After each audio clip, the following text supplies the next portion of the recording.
The men and women of this industry work tirelessly to provide entertainment for the masses, and some of these provide the music. Music that we love. Music that we listen to when we're enjoying ourselves playing those video games. Music that we love. Music that we listen to when we're enjoying ourselves listening to video games. Do we even know who these people are? No. Would video games be the same without them? No. What you're about to hear. Good evening, everyone, and welcome to another episode of The Average Giants. Whoa! Whoa, who's that? Oh my god. What? You're back! Who? You. But I was always here. I'm one of your hosts, The Average Gamer, and joining me once again is our old friend, Flooby McFlaggleflang. You like your F's today. But I you can do. call me Giant. Call me Giant. How was Costa Rica, man? Hot. So hot? So hot. So hot. I So, bet. out here, what is it, about 5 degrees Celsius? Yeah, it's been So a nice about, week. what, 38 to 40 degrees Fahrenheit? Yeah, out there it was an average of 30 degrees Celsius. Good God. And 800% humidity. Wow, I'm so jealous of you right now. I'm slightly less pasty now with my new super amazing tan, as you can see. Yeah, definitely. Which is always nice, but yeah, it was a fun 10 days, 11 days. I don't even know how many days it was. All the days. Costa Rica time is basically you get up whenever, you do whatever, and you're done whenever. Nice. So, Yeah. well, I mean, welcome back. Yes. But we're starting you off with work. So, what are we playing tonight? I'm totally gonna botch the name of this, aren't I? It's Yeah. Grimoire Manastorm. Grimoire, Grimoire. Which is an interesting one. We actually have Brent and Kyle in the call with us. How's it going, guys? Hey guys, pretty good. Thanks for having us on. Yeah, definitely. Before we jump into it, would you mind giving us like a quick synopsis of what Grimoire is? Yeah, absolutely. So basically what Grimoire is it's a multiplayer FPS, but also third-person shooter. We've taken kind of a unique take on the genre, though, where you're wizards instead of your traditional, military guns and ammo type shooter. We've also tried to kind of synergize with some MOBA elements, so you have the ability to choose from a selection of spells that can kind of customize your class to suit your different role, or just strengthen another role. And what we tried to do basically is just kind of give a fresh take on the genre. I think we were all just kind of sick of military shooters and the same old thing. You only have one main gun, your pistol, or maybe two if you're playing COD. But in this game, each class or each wizard element has 4 different spells, activatable spells, and then you also have a passive spell and 2 additional customizable spells. So you can pick from one of 2 different categories: a utility spell and a movement spell. And yeah, basically what it is it's wizard shooter. Which is cool. There's not really a lot of other games we can kind of compare it to, but you can kind of say that maybe it's like Team Fortress 2 type classes with Skyrim magic, something like that. And we've been having a lot of fun with it. One thing we really, this is our first game. We're a small 5-man indie team, and one thing we really wanted to do is we wanted to make a game that we found fun and wasn't just kind of like felt like a chore to work on, or felt like work even. We've had a great time developing the game, and we think it's in a really good place right now. So we're very glad to be showing it off finally. Yeah, it's cool. They've invented the genre called the FPWS. What's Nice, the I W? like it. First person wizard shooter. Whoa! Who the heck? What the happened? Holy crap.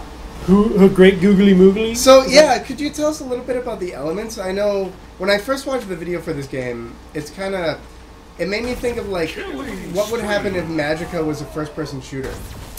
And, it's really interesting, because there's a lot of... I like fire. Fire's really straightforward. It does a lot of damage over a spread kind of area. But can you give us kind of a rundown of some of the different, like, elements that you have or classes, I guess, would be what they are in the game.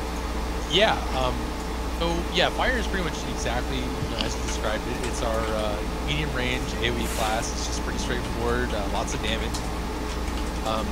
Ice is a close range, also another AoE class, but it's really focused on like wide kind of arc attacks and slowing people down. So most of Ice attacks will actually slow you for a few seconds. Oh, cool. What the Lightning heck just happened? is a long-range specialist. They're more like a sniper. They're pretty much our version of the sniper. There's no opping, there's no one-shot kills, but you are very, very powerful long range.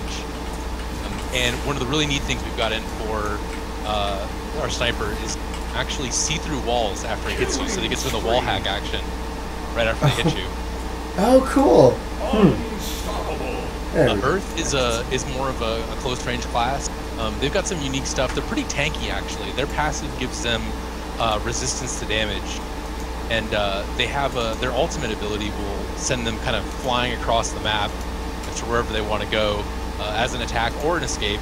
It can kind of help them get in close so they can use their short range weapons, because of Earth's attacks are pretty much physics based. I love it. Lob them. So, what is the end game kind of goal for you guys? Are you looking for like a free-to-play game that's going to have a store like League of Legends, or is it going to be more of a pay once and then enjoy the arena-style shooting? We're very much leaning towards pay once and then just to enjoy it. I think if we had all the money in the world, we'd definitely make a LoL or Dota 2 style shop. But you really just need a lot of stuff for people to buy if you're going to do that. Mm-hmm. And since we're such a small team, it's a lot safer for us to just go with a single purchase. And we find people like that as well. It's nice to know you're not going to have to pay $50 to $100 to get the outfits you want or whatever on your character. Yeah, but we may do purchasable content in the future. We'll just see what happens. Oh, cool. One thing I saw is that I'm just going to go to the. Is there a way to change class while you're inside the match? Yeah, you just go to comma. option. Oh, comma. Thank you. Inside I saw. the match. Yeah. Oh. When there's lots of coming soons for different classes. So, what other types of magic have you guys been throwing around? Ooh. Maybe you reveal all the secrets, huh? No, not anything you don't want to. Yeah, we prefer Well, I all can the tell you insider about information. So. Reveal everything. No, I can tell you about our next class that's coming up, cool. and it's actually a really, really exciting one. We're bringing Wind into the game next, and Wind has limited flight. Oh. So it's going to be pretty fun, pretty unique. I won't spill all the beans, but there's going to be some very interesting mechanic going on with Wind. I like it. So I was just thinking of a really bad joke associated with what he just told us. Okay. He's telling us about the classes we've been taking to school. Oh. Bam! That just happened. See, on our dev team, I am the king of bad jokes. I don't know if I'm that bad. I'm impressed. Did you hear that? It's so bad it's good. I'm practicing for the dad jokes when that probably won't happen, but at least I'm prepared. Yeah. Have to be prepared. So how long has your game been in development for? That's so cool. So, yeah, sure. Most of the development has actually just been with 3 people. It was Kyle, myself, and Shan. And we just recently were fortunate enough to pick up an amazing artist. I think he's actually in game here. Yeah, you can see him there. His name's Asher in game. His name's Justin Stewart, though. And he's just like an artist extraordinaire, I call him. He does 3D modeling, concept art, pretty much any art you see in the game that isn't our placeholder stuff. He's done. So there's a map called Slums. He did all of the art for that game, all of the buildings, just everything. So we were really fortunate to pick him up, and he's increased the quality of the game a ton. We also recently picked up a sound designer. I believe he's in game as well. Yeah, Shrek. His name's Daniel, and he's an awesome sound designer. He's taken all of our placeholder stuff that we found for free on the internet and for cheap, a la carte type sounds, and he's replacing them with like a whole new sound design, which we're actually really excited about. You can hear a lot of the sounds in game. Actually, he's been working really hard on getting those in. And but yeah, most of the development though was actually just with the 3 of us. And what we did is, you know, we've been in development for, I guess, about a year and a half now, something like that. Not sure the exact timeline, but this is our first game too, so a lot of the time was actually spent just learning the different systems. And basically what we did is we used placeholder type art assets and really just focused on the gameplay more than the art.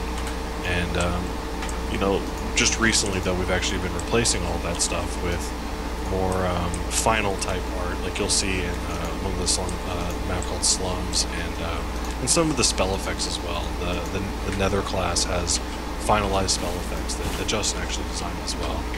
So we've kind of kicked it into high gear here the past month and a half, 2 months with these 2 new additions, and we're ready to just keep, you know, kicking butt basically in early access and adding as much content as we can. But yeah, that's the total development time. I kind of went long-winded there, but the total development time is about a year and a half now. Wow, that's looking great, and it plays even better. So, year and a half well spent.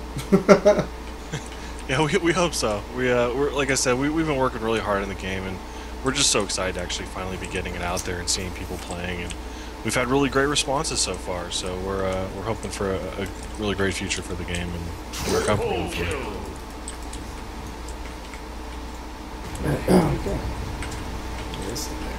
Oh boy, this is crazy. Ow, my face. Just so you know, I'm absolutely horrible at first-person shooters. I mean, first-person wizard shooters. So first-person wizard shooters. Yeah. How do you know? This is like the first. You know what? No, this is genre breaking. It actually would just be. It would just be FWS. Yeah, that's what I mean. You don't know if you're bad at this. Because it'd be first wizard shooter. It doesn't have to have person in it. Is there going to be a possibility of selecting between female and male at some point? Or character customization. Character customization. Yeah, so some of that's actually going to be like based on the class you choose. They're going to be like the nature wizard, for instance, would be a female. And we've discussed having different models for it, but again, this is a budget concern, because having, you know, all these additional models is obviously an expense. You can just you can just do what Rogue Legacy did. Just change the torso slightly and just keep them with beards. Yes.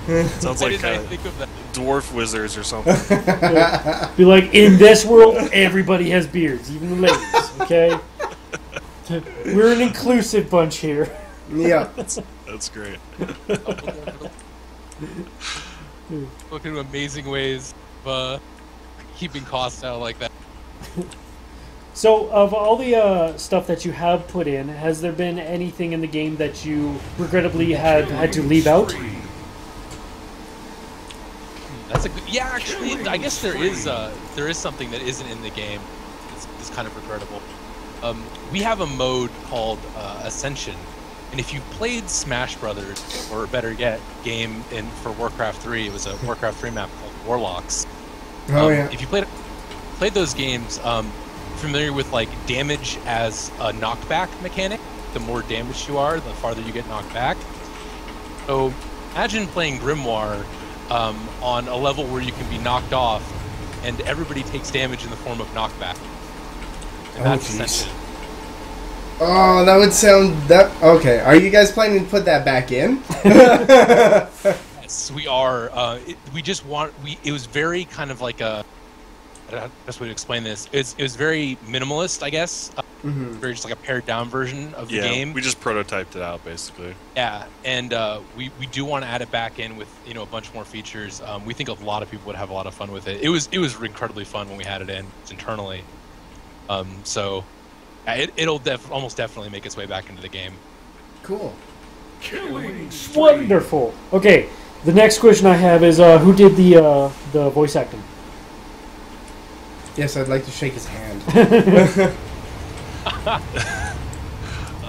So that he's actually, I'm not sure if he's doing it full time right now, but obviously he's got a great voice. He's a friend of ours, introduced through a mutual friend. I think I'm trying trying to remember his Twitter so I can kind of plug him.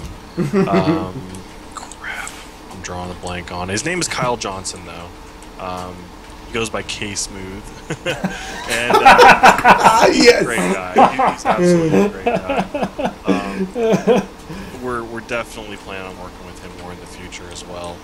These announcements you hear, we just got these in the past week, and he also helped us out with some stuff for one of our trailers and a combat preview demo that we had during our Kickstarter. So how do you approach a voice actor? Also, hi, Code Princess. Long time no see. Oh, yeah. Yeah, how do you approach a voice actor? You just be like, okay, I've heard about it. I need a wizard announcer. Yeah. They must get the weirdest, like, questions. Yeah, I don't remember exactly how that conversation went, but it was something like, have you heard of Deckard Cain? Yes, yes. Yeah. No, should I sit a while and listen? Yeah, you better stay a while and listen. Of course. Who hasn't heard of him, right? But yeah, no, it's pretty much what happened is, we said, this is what we'd like. We'd like something like that, similar type of voice, and he just nailed it. I think he kind of went for less of a Deckard Cain for the announcer voice, but he's obviously very talented, so, yeah. Cool. Oh yeah, by the way, if you need more voices, we are still available for yeah, for limited time only. Except I think I'm more limited to weird Valley Girl voices. Yeah, I think they need you for Artisan still. For Artisan? Yeah, that's right. Yeah, I did a really awesome Lumpy Space Princess voice, and it was a hit with the group. It was pretty funny. Which you can totally find on youtube.com/indiegamemagazine. Yep. Which is where this video is going to be archived as well. Yes, we archive all of our videos. Oh, the next question, one of the most important ones currently brewing in the world of YouTube is, are you guys okay with people posting videos on YouTube and potentially monetization?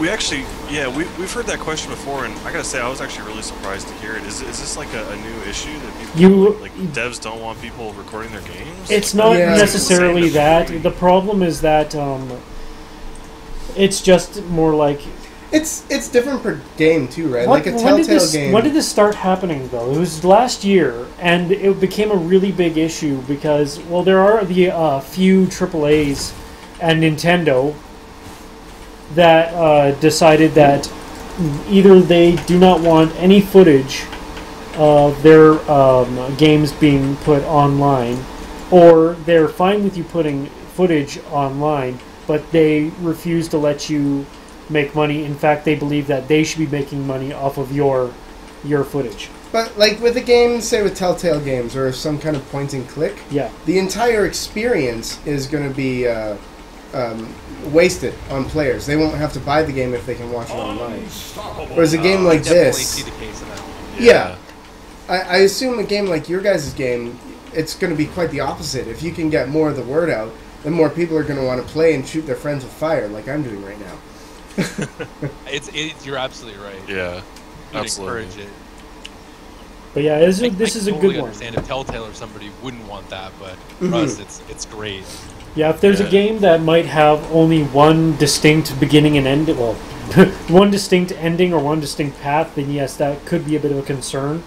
But then, even then, some people would rather, still play the game on their own and see what it's all about afterwards. This game only has one distinct ending as well, though. You die. You winning. You die in the end. That's how it works. You either die or you don't die. Wah!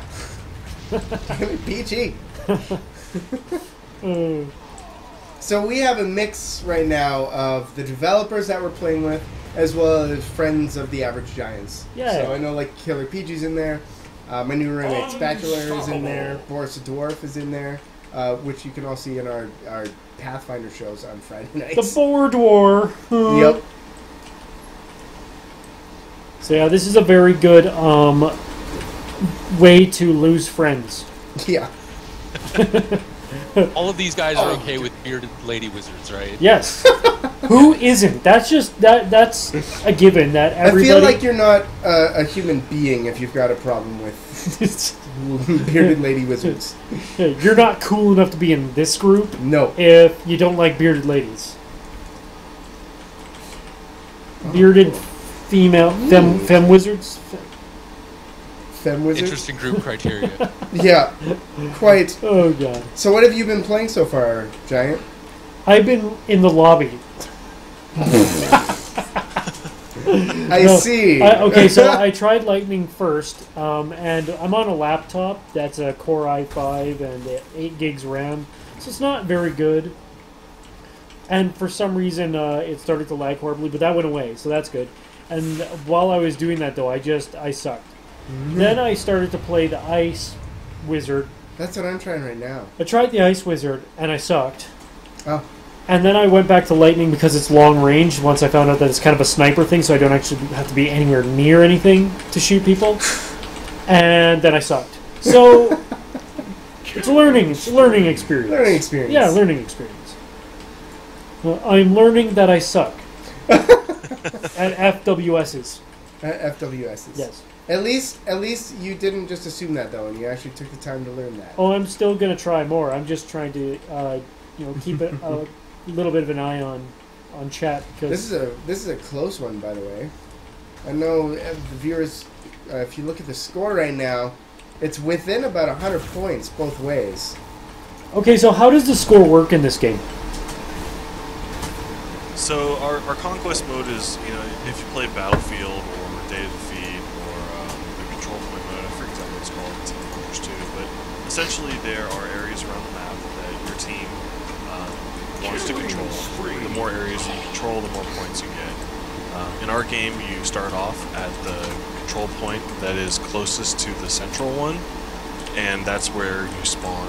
It is at the control point that your team owns that's closest. So essentially, it's just a control point area control type game. The 1,500 points wins, or the team with the most points at the end.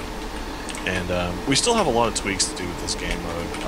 There's also a lot of stuff we want to add, like a travel type system where you can actually travel along the different control points to kind of like go back and flank or go back and defend a point, that kind of thing. But cool. Essentially what it is it's just a control point type system. You capture the point by standing in it, and your team gains points the more control points you have. Awesome. So right now there is Earth, for classes, there's Earth, Lightning, Frost or Cold, or Ice. Yep. That's funny because you're answering Trexel's question right now. So I go know. ahead. I saw it. That's why I'm answering. Nether and Nature. And I think I'm missing one. Maybe not. I don't know. What's your favorite class? I like Fire. I'm a Fire big and fan of Lightning, those Fire. are my two favorites. That's where we get the standard dev non-response. Like all the classes. Right. Yeah. All the classes are All of amazing. them, yeah. I like this class because I OP'd it really bad. And because I can totally just do nothing and win, so it's good. So how much playtesting goes into a game like this? Because I assume you've got to do a lot of playing when you've got Magic that every ability and every class is so ridiculously different than everybody else. So A lot. And, we've been in alpha testing for a long time now. I think our first large alpha test was April 2014. And we've been testing every week since then, multiple times a week sometimes.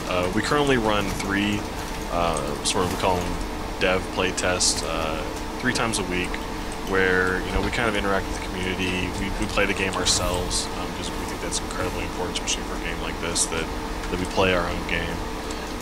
Gather feedback, bug test, balance, all that. So we do that 3 times a week. So yeah, we're at least playing 3 times a week for about an hour and a half, something like that. But before that, yeah, there's a ton of testing that went into it. One thing we've always just focused on is the gameplay overall. So it's been a huge focus for us to actually just play the heck out of the game, basically, and get as much good feedback as we can from our alpha testers. We were actually really fortunate to have a really solid group of alpha testers too, through closed and open alpha, that just helped us out a ton. We've been very, very fortunate to find some really quality people that love the game and love the idea of the game, and have been with us for months and months now. Besides the playtesting, what's been the hardest obstacle to overcome with this game? I'd say marketing. Did you say marketing, Kyle? I mean, with the game itself, I mean, marketing as far as like actually getting the word out has been difficult. Yeah. No question. But as far as on like actually making the game, getting the spells to be, getting all the classes to be interesting and unique to play, without making the game confusing. I mean, I'm sure when you guys first got in, it is kind of confusing. A lot of stuff going on. If you play for about half an hour, feels about the time it takes right now, you start getting a pretty good sense of most of the things that are happening around you. And that's, I think, definitely a challenge, especially as we add more. I was totally looking at it. Did we just lose them?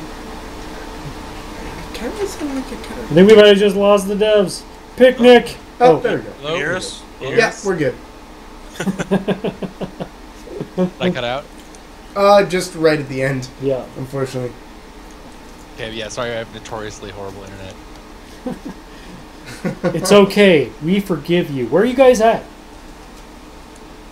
The team's actually spread out all throughout the U.S. Kyle's in Oklahoma, Chan and Justin are in Tennessee, Daniel is in Alabama, and I'm in Florida. You guys are all in the southeast. So how was that snowpocalypse for you guys?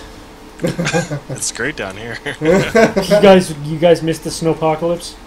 I was out in my shorts earlier, so Nice. it's affected me quite a bit. Do you know what Read about it right Do you know what snowpocalypse is in Canada? What's that? Tuesday. Yeah. I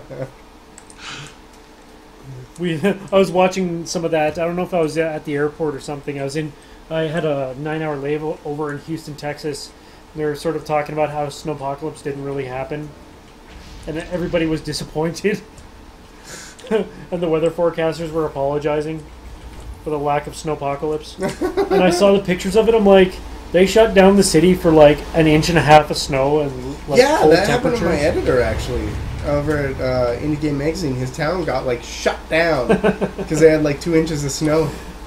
I would understand that in places that never get snow, because all they have is summer tires and no snow plows. yeah, no snow plows and runners and no pants, just shorts. I think. Yeah. I'm just guessing. I don't know. Also, I see Trexel is asking Co-Princess in chat if they're going to have a new game soon. And that goes double, Co-Princess, because we expect you to be on the show. If you're showing off a new game, we're right here. Yes, we are total, what do you call that, booking whores right now. Yeah, we are. We're actually looking for... If you know people that want to come on our show and have a game that can provide us with at least an hour of entertainment, just like Or if there are games that you want to see, just let us know and we can reach out to them. I was feeling so special until you guys said that. Now I just kind of feel used. Oh no!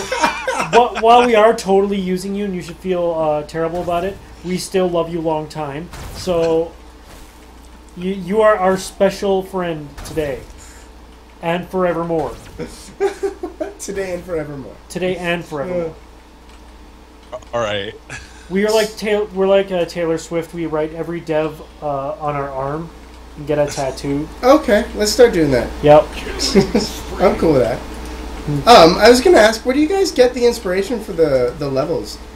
Like, they all seem to be of a certain theme. Like, all the houses look like they're a certain theme, but the levels themselves are so vastly different. So basically, if you talk about the actual level design, that's my job basically. I've taken a lot of inspiration from some of my favorite games, mainly Day to Defeat. I played a ton of Day to Defeat nice. when I was a kid, and a lot of the maps have kind of similar type of layouts. I really liked a lot of the patterns that they had and the pathing, and so I've taken a lot of inspiration from that.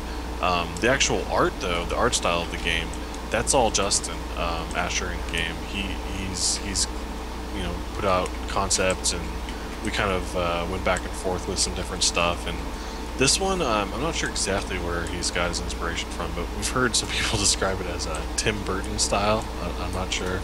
Oh yeah, I exactly can see what it. they're talking about, but the basic idea for this map is this is based in one of the cities in the game's lore, and it's kind of just like a rundown area. Obviously, it's called slums. This would just be more of a lower class type area. A lot of kind of like just a not great place to be in the city, but very crowded, and that's kind of why you see like all the verticality of it. And that was just essentially the idea with this map, is just to kind of give a sense of being in the middle of a large city.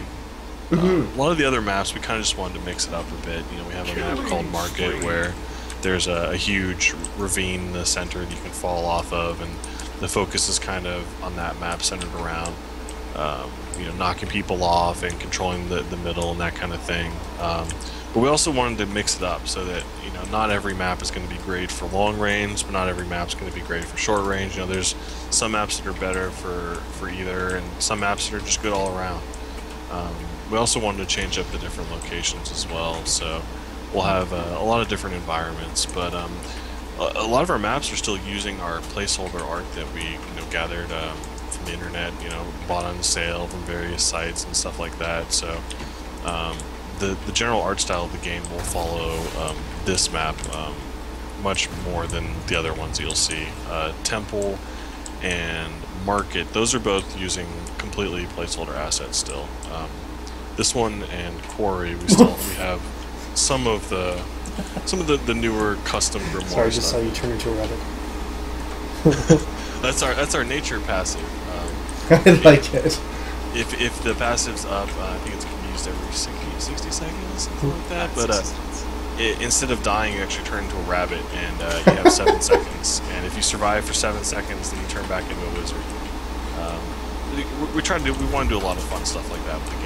Give lots of people opportunities to kind of come back into the fight, and also just add a bit of wizardy type magic to it.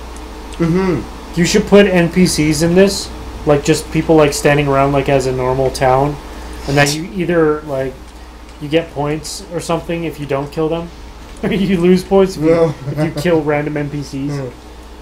Yeah, we actually talked about doing that. Chivalry does something like that. I think it's really cool. They have a whole game mode around that. We love that game. That's a great game. It is.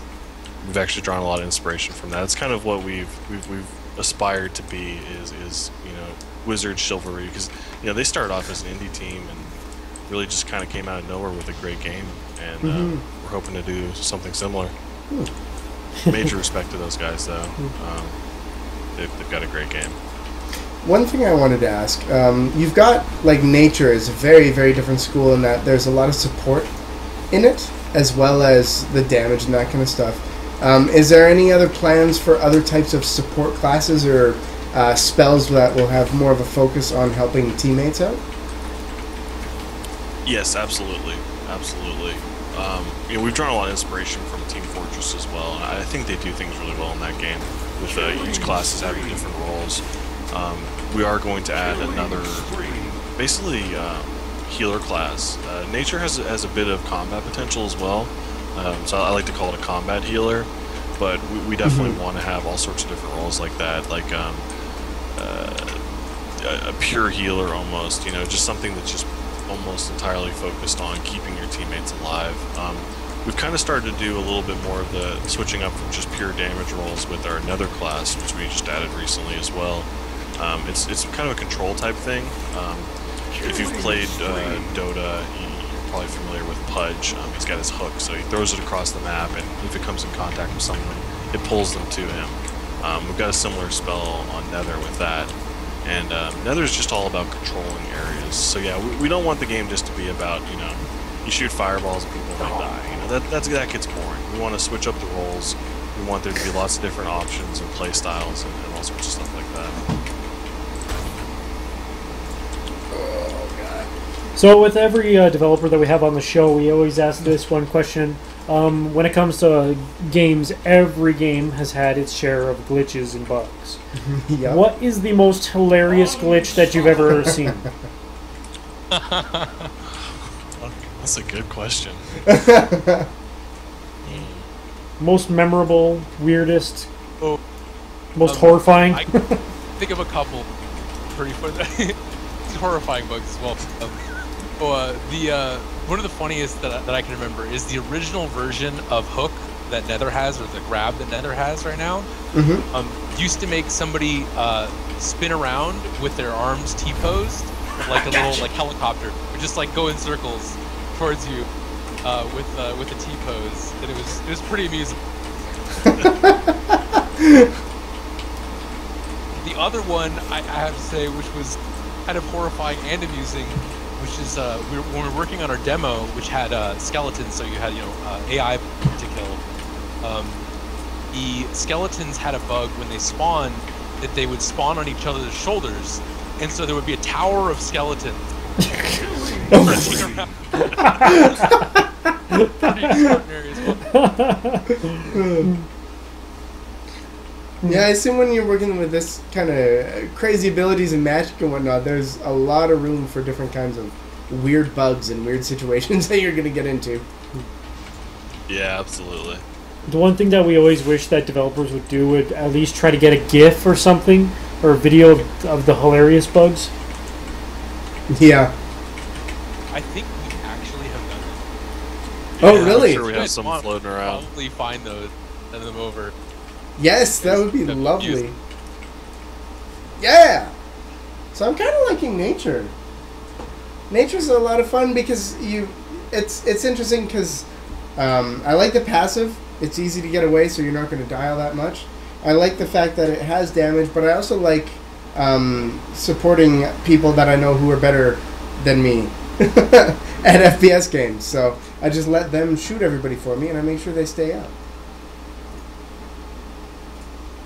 And yeah, That's awesome. Fleeting Infinity asked if I made a tree, and I did. Fleeting Infinity. One of the abilities in the nature tree, or skill tree, is when you make a tree, everybody around it gets healed, which is kind of cool. I think we'll check the Nether out. Schwell. I'm in the game. Brr. Let's see what we got here. Oops, that's a message. I don't want to do a message. Oh, there we go. Rocks and stuff. Okay. Meow. Where are we this time? Meow. Oh, that's cool. Woo! Oh, that's kind of On cool. the red team. Okay. Okay. So I would. I'm guessing that you guys still enjoy playing your game. Yes. Yep, absolutely. I remember you said this off screen, but you guys play this game quite often. Like, isn't it like every week or every couple of days you're trying to play for a couple of hours? Yeah, Yeah, so so okay. some of us play more than others, but I would probably say I probably spend at least 3 or 4 hours a week playing minimum, and some of us spend probably twice that much. It's really important though.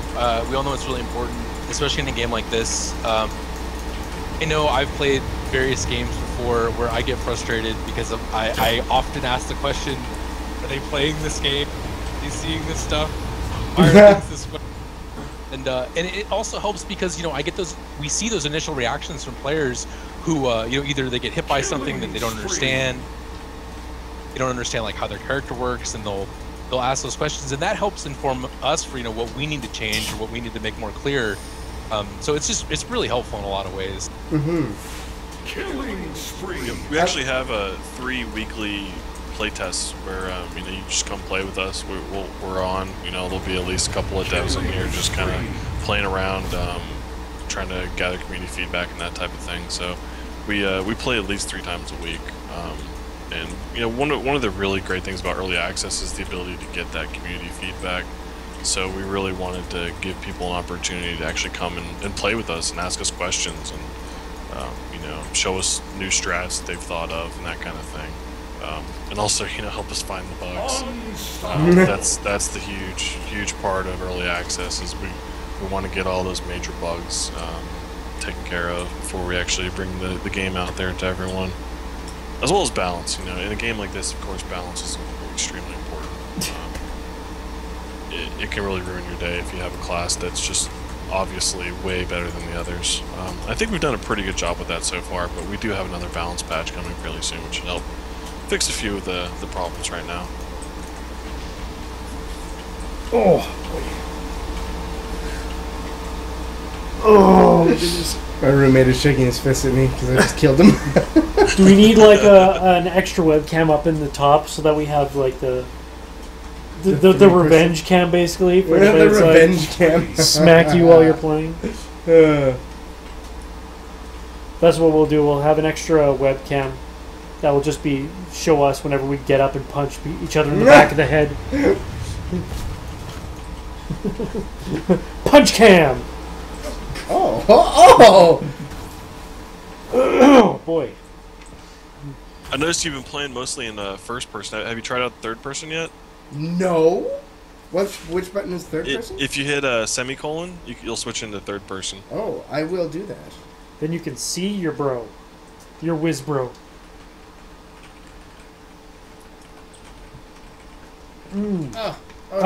So right now it's mostly just voices and explosion-y sounds. Cool.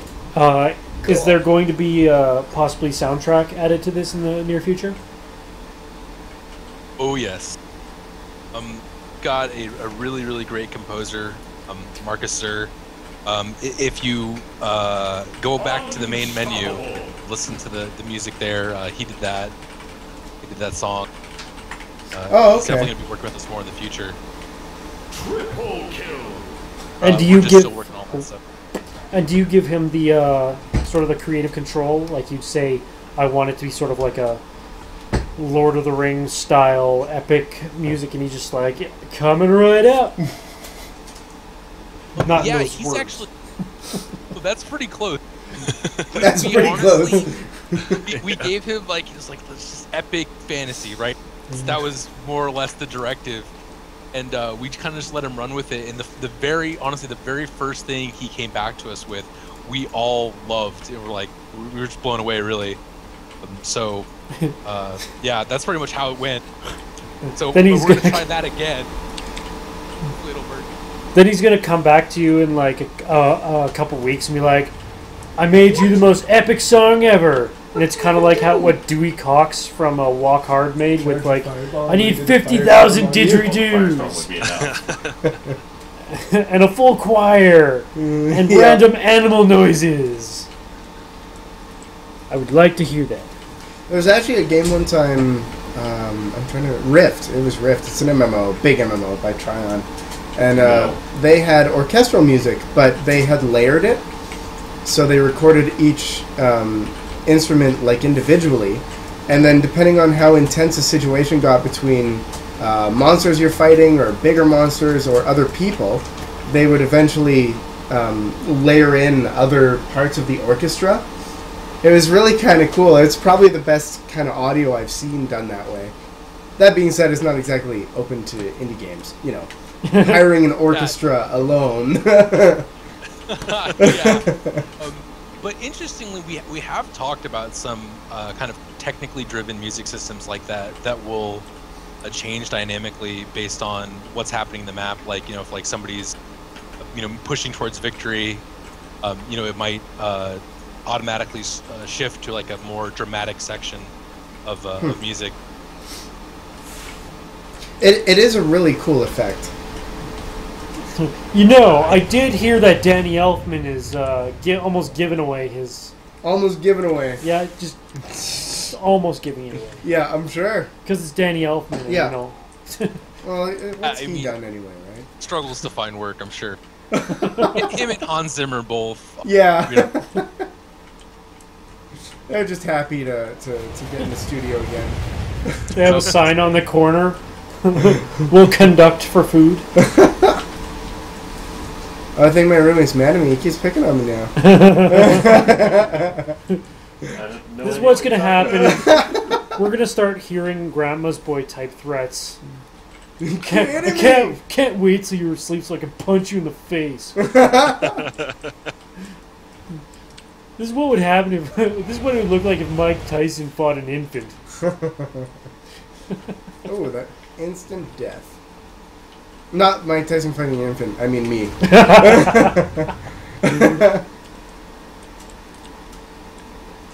Oh, nice move with the fire. Who was that? Raccoon? Cool, that was me. Cool, yeah, that's me. That was a nice move with that fireball. Not fireball, but the knocky-offy one. That's the technical term, right?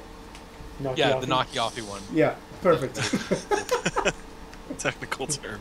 I think that's what it's called in code. Need that in the tooltip. Knocky-offy blast. Get your whiz bro to knock you offy. Get your whiz bro. So who came up with the script to this game? Well, here and there stuff. What? Want to fight about it? Want to fight about it? Borsadorf says, "I'm loving the nature school. Thanks, gamer." Oh, there you go. No worries, buddy. I actually find it kind of fun. In Battlefield, I always played the medic. In Team Fortress, I don't play the medic.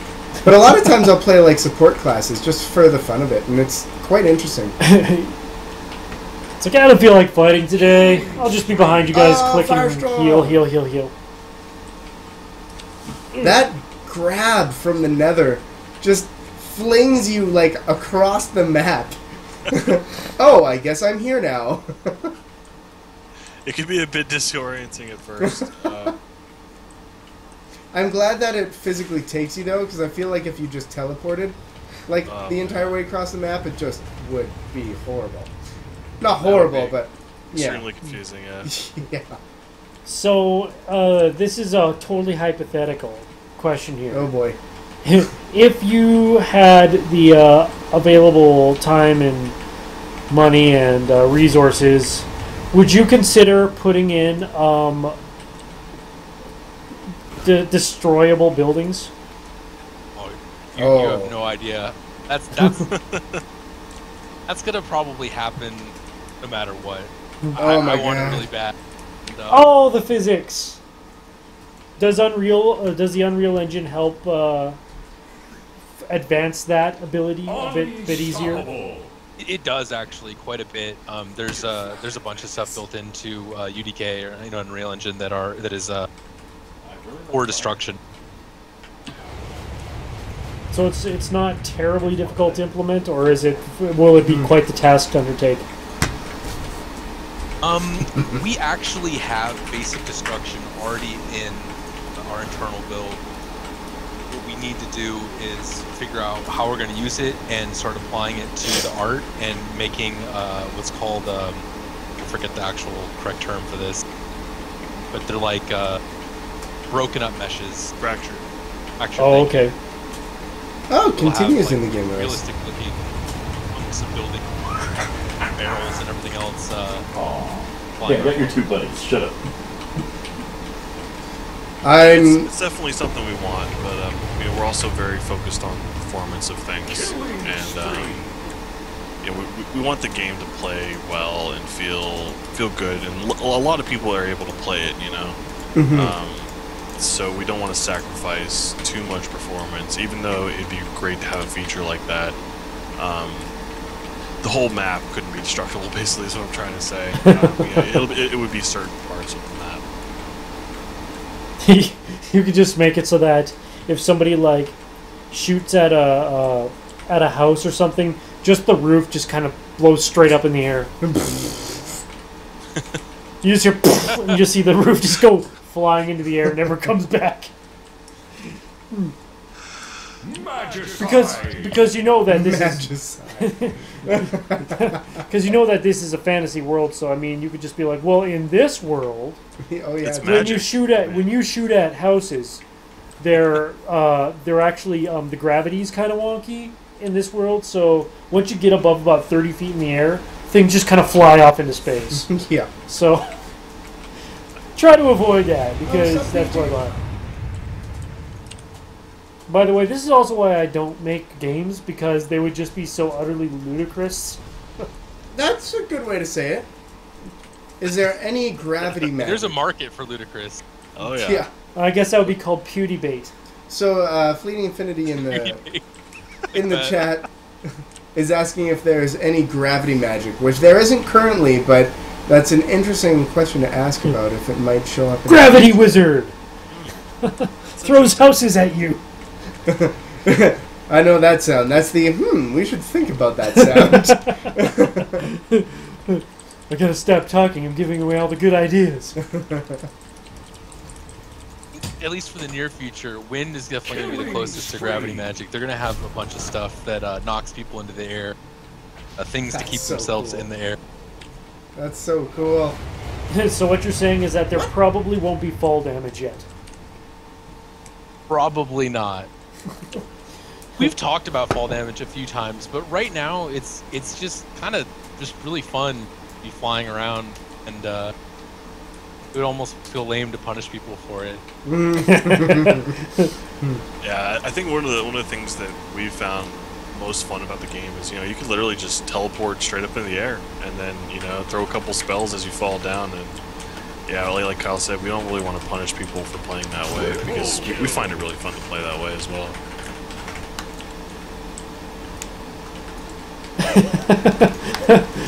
Fleeting Infinity says, well, gravity could do things a lot more violent and graphic than throwing houses. Oh, Infinity. He has such a reputation for the macabre. Oh! You knocked me into your feet. That's where you belong. Wow. We're gonna turn this game from an FWS into a friggin' horror game. Yeah. So with our new gravity mechanism, we're gonna rip the guy's skin off. You remember that one trap in Saw where all the things were attached to her ribs, and if she didn't get out of it, they pull her ribs out? Well, that's what would happen in this one. I call that spell the McRib. Sorry, you and your jokes tonight, man. What happened to you in Costa Rica? My eyes were opened to a world of people trying to tell me stuff in Spanish and I didn't understand. Boris the Dwarf says in all capital letters, necromancy! Yes, that is something I want in so bad. I'm a total necromancer fanboy. Raise I the don't know if dead you could and, make a game like this and not eventually put it in. Would it be You like... gotta have it, right? It's a wizard Yeah. game. You gotta So have it. you would be like raising the dead and having them fight for you, sort of thing? Yeah, something like that. We've got a general design for that class, but I think the general consensus is that it needs a skeleton guy. You need a skeleton pet dude. But yeah, no, I really want that in. Unfortunately, we only have 4 more classes, so we may have to cut some stuff out. I don't know. That'll be a huge debate, though. So I very much want Necromancer class, and I think it's just so much fun. The life drains and the thoughts, the skeleton pet and all that. There's a It's always my lot to favorite work with there. class. Oh man, going right back there. My friend actually used to play Necromancer in EverQuest. And you used to play the Necromancer in Diablo 2. I did. That was your thing. I was a general of my army.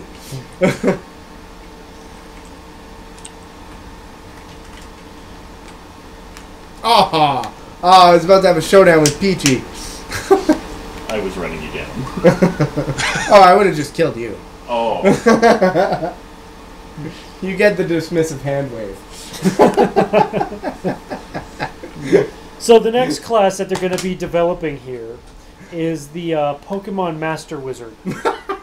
Oh my god, could you imagine? He just throws random, like, balls at a person and it just turns into, like, pet class. a monster. Each spell is a different pet, but you can only have one pet out at a time. It's actually the entire art budget is just for the Pokemon. And you have similar names, but not close enough to cause any copyright infringement. Yeah, perfect. Go Charizard! Oh, dang it, I just spawned a Goldon.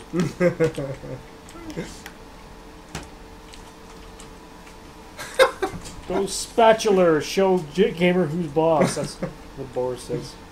Thanks, And Boris. Trexrail asks, what about Warrior Mage? Warrior Mage? Some kind of like melee? I think that's kind of what the Earth is filling, because it's a lot more closer ranged. But maybe I'm wrong. Maybe. We've talked about having like a true melee class in the form of a shape-shifting wizard. Oh. So that's one of the potentials as well. Oh, shape-shifting wizard you are. Thanks. Yeah, I'm making fun of you. Sorry, I'm not red. Oh, he's not red. So I probably missed this. How many areas are there? We have 4 maps total for Conquest mode and 2 for our free-for-all mode. I think we're going to end up with at least 3 different environments spread out among. I think the current plan is 10 maps, but obviously a lot of that just depends on budget. You know, kind of what Justin comes up with. There's a lot of work that needs to be done for that still, to actually determine exactly what environments. But we've got a lot of work done on as well. But unfortunately, it's just kind of a resources type thing. But sorry, I'm not sure if you actually were asking about the maps or the environments or. All of that, yeah. No, all that. Yeah. Okay. The next question I have is, how difficult was it to develop the arenas? Just the actual play areas? Yeah, was it difficult to graph them out or just build them in general, or? So I've played multiplayer FPS games for a really long time, and at least before Call of Duty Advanced Modern Warfare, there wasn't a lot of verticality to multiplayer games, and that's actually been a huge challenge for us. Is that you can literally teleport 1,000 units up in the air, or you could bounce yourself up with a spell and then teleport. So there's definitely a lot of challenges with creating maps that are fun to play, but also kind of keep people contained within a certain area so that they can find each other to play. So I'd say that's probably been the biggest challenge so far. Come here, nature boy. Well, we're still working on it. There's a lot of ways that you can actually escape the map still with certain spell combinations and that type of thing. Okay. But we also want to keep things interesting. Like in our game, you have the ability to literally teleport over a building to the other side to either flank or escape or anything like that. And we really want to keep that kind of element into the game. Cool. Did you have any issues with just regular clipping, or was that a fairly easy thing to overcome? We do have some issues with some of our spells where the actual player collision is disabled and people can kind of get stuck in things sometimes. And currently, if you turn into a rabbit and you kind of go into an area where a normal player size wouldn't fit, you can actually fall through the map or get stuck in a wall, that kind of thing. So yeah, there's definitely a lot of challenges involved, especially with changing the player collision and the player size so much between certain spells.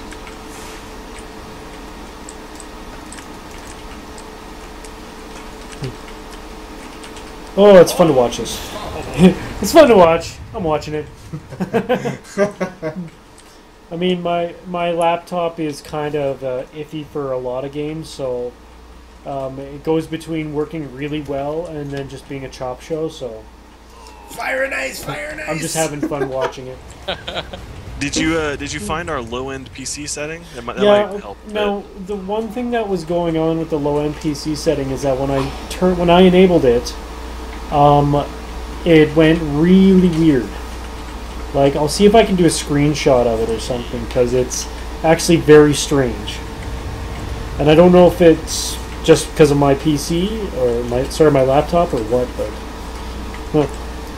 I can try to make a quick screenshot. Yeah, it sounds like that's probably a bug. It shouldn't alter the game experience that much. Let's see what we got. But yeah, like right now, it's running perfectly fine, and then it'll just randomly slow down.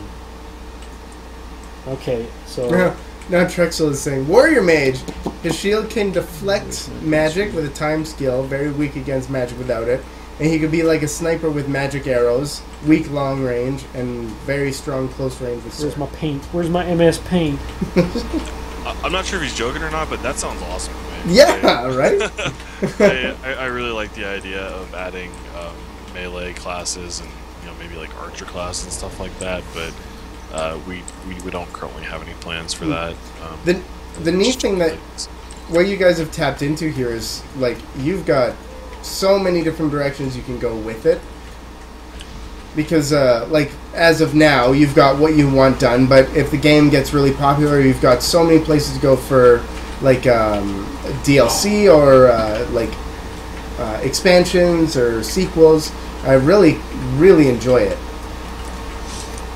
Thank you. Yes, absolutely. Thank you so much.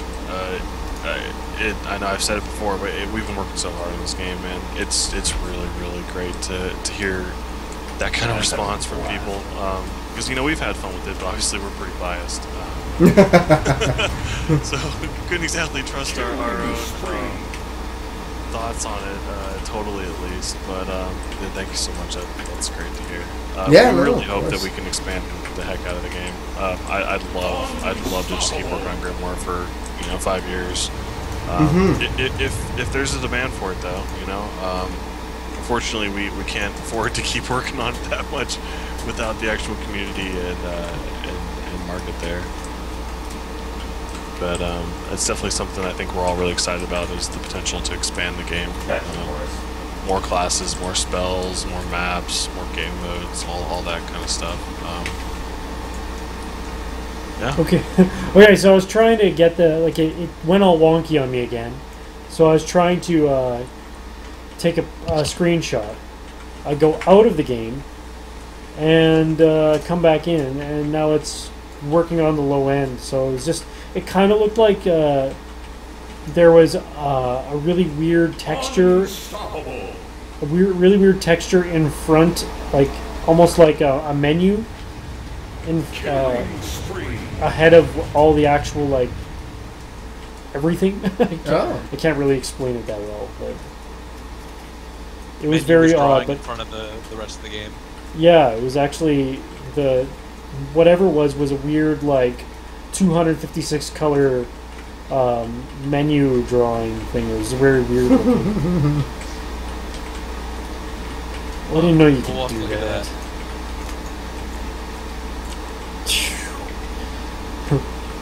So let's see. I still want to see if I can somehow make it go back to what it was, because I just wouldn't mind showing you. Oh, there we go. Okay, now. Oh, here we go. View.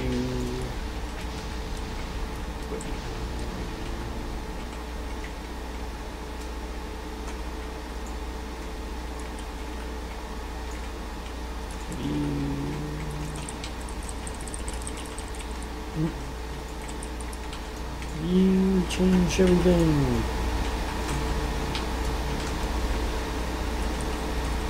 Drifter, scale point. I'm just trying to make it big enough to show you what it looks like. I have to take a screenshot on my XSplit just to do this. There we go. There we are. Oh, Red's down though. Come on, Red, we need to get some points.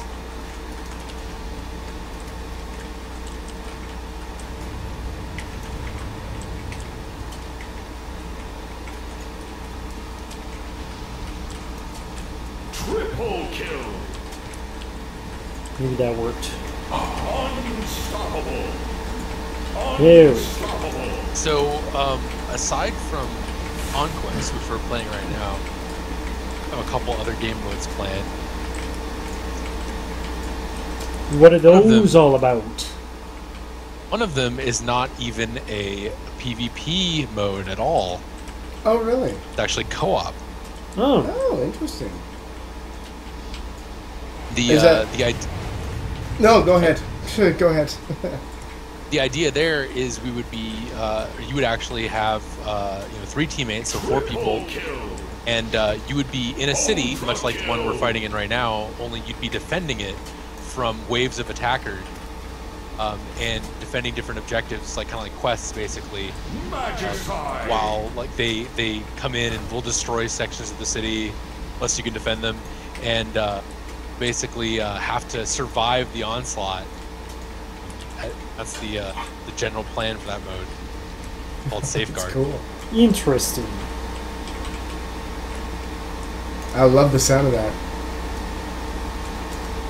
It's inspired by old Warcraft 3 Hero Siege games. I don't know if you guys ever played Warcraft 3 mods. Kind of old now. They were very, very popular. Basically, just almost exactly what I described.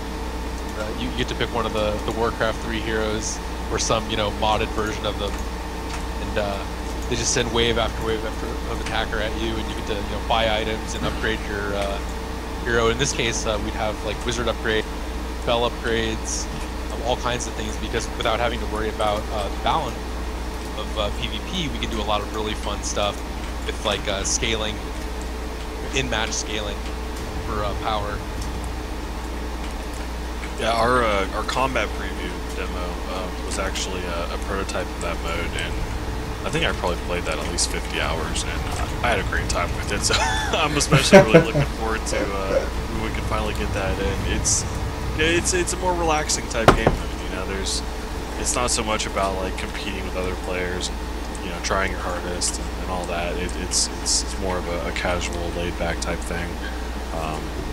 Not quite so much pressure, and you can just have fun and throw some fireballs around. Oh man, I'm trying to get this. I want to show you. I get it. Come here often, make Google your homepage. Yes, I do. Well, want that. I know if and when you guys are ready to test or play or show that version off, we'd love to have you back on the show. Absolutely. We would definitely love to show that off. It is basically a whole new game using some of the the core gameplay components of Grimoire, but is its own thing. It sounds like a lot of fun, and I really want to see where it goes. I'm really actually quite looking forward to seeing where everything in this game goes, because what you have here is already a really cool start. Not start, but Yeah. You just started a year and a half ago. It's a baby game. I mean, we've talked to a guy who has been working on his game for 10 years. More than that. More than like 10 13. years. Wow. Yeah, good game. Yeah. A lot of content. But it's, what is it, Transcendence? Yeah, that's Transcendence. Yeah. It's a space exploration, all sorts of ideas in the game. Really, really cool. But yeah, 10 years. 10 years. That's amazing. Yeah, that's a long time. Okay, so I'm going to post a picture in the chat just so you can see. Oops. Killing spree. That's what it looked like when I was changing my settings. Whoa. Okay, yeah, that is not working as intended. But the thing is that what I did is that I went out of the game and came back in, and it was fine again. So I don't know if that's just... Well, I don't know what that is, but sure does look funky. I'm not sure if you're in chat or not, but I'll save this for you. I'm not? Yeah, if you could paste it to me in Slack. Yeah, I gotcha. We'll figure this one out. But don't worry, this is what we're here for. We're the guys that have actually, a really good tendency to find bugs. We have a reputation on the show for finding game-breaking bugs, and this game has been ridiculously stable on us, so... Yeah, I mean, That's only I'm having the problems. Only I'm having the problems. Everybody else is totes cool. Whoa, that was close. I saw that Shrek. Let's see if I go back into it, what'll happen. But yeah, I'll leave the game, come back in, like doing an alt tab, and it'll be a randomly changing for me. It's like if it's choppy or it's choppy now. Whoa! Just got to keep doing this. I don't mind this computer, my laptop. I mean, it's okay, but it doesn't like very many games. Like there was the one game that we were about to have on our show called Skara. Oh yeah. And I could barely play that game on my computer. So it's not your fault; it's my fault. Yeah, performance stuff is really tough, especially early on in development, because it's not generally something you do until way later, or at least not any more than a first pass.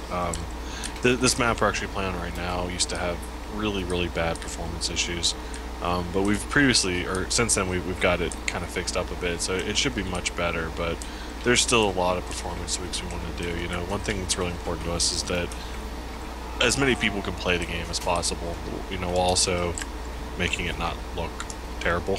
I guess, right? So that's kind of like the balance there. But I think we've done a pretty good job so far, and most people at least seem to have a good time playing, or can play with good FPS. But that's something that we're obviously very focused on, is getting the game performing correctly as it should. Yeah, we want everyone that wants to play to be able to.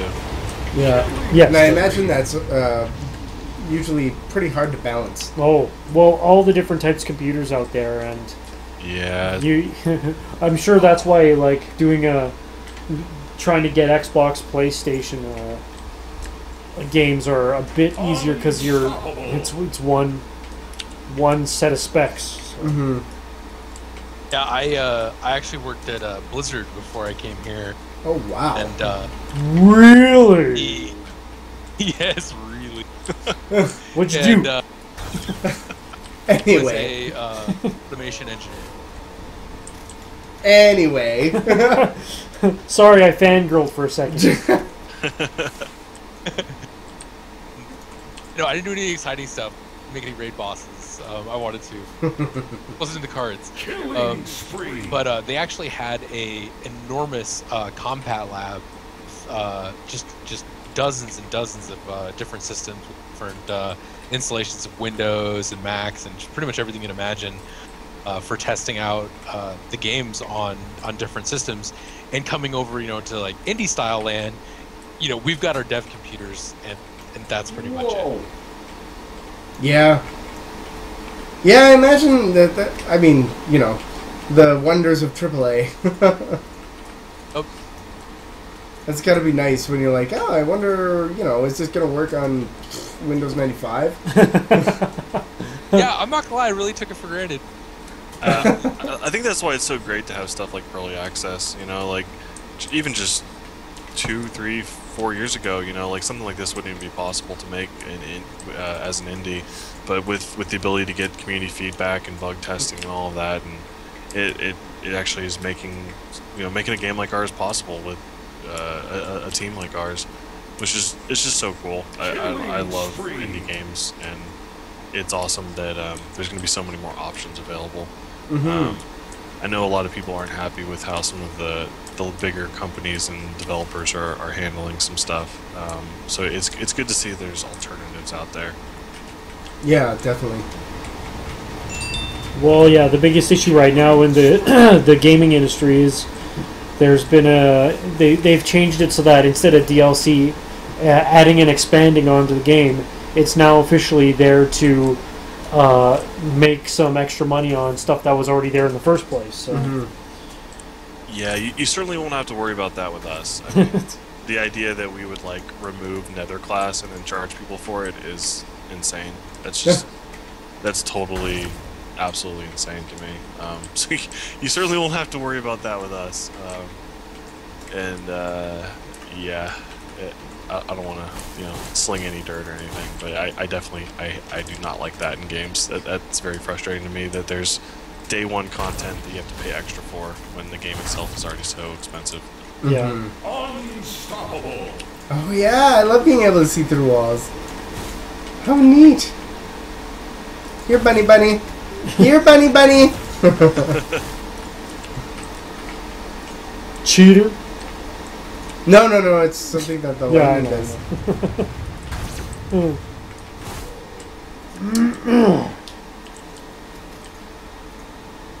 Somebody's head is... I'm inside somebody's head. That's kind of weird.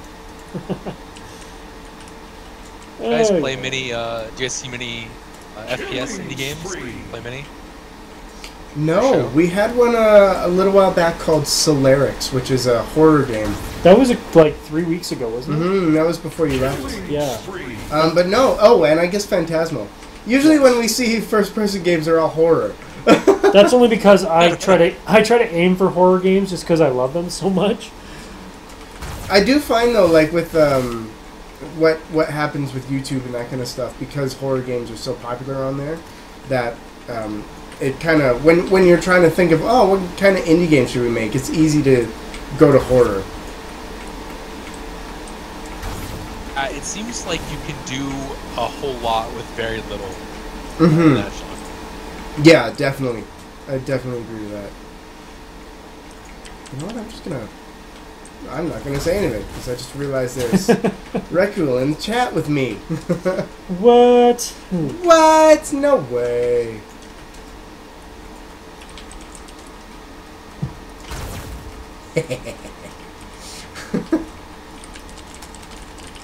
Oh, that's so neat that you can see them. There we go.